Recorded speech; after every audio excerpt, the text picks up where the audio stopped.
through these policies of liberalization and these economic reforms, there have been perceptible changes in the not only the behavior but also the status of various sections of our society. Take the working class, for instance. Now less than 7% or even less than 6% of your entire workforce in our country is what you would call the organized workforce. That is, workforce which have trade union rights.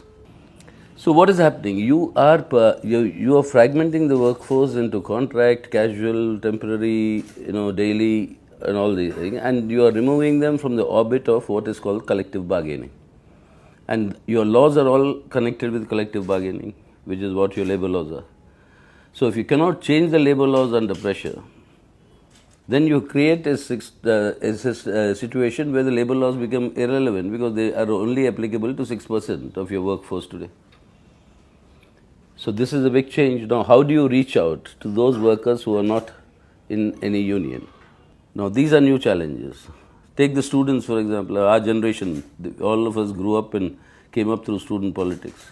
Today, majority are in private educational institutions, where students' unions and students' associations are all just prohibited. So the democratic forums amongst the students and amongst the youth, where you would discuss anything under the earth, and that's how you form, that's how all of us grew up, in the sense, whatever choices we made, we all grew up in that sort of an atmosphere. Now in your educational institutions, that's all entirely absent. So have you lost out when you say, have we failed in noting these developments? I think these developments is not a question of success or failure.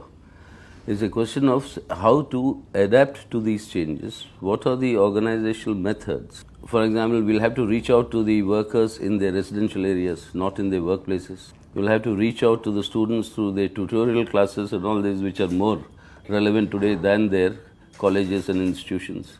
So that's where we propose to crystallize.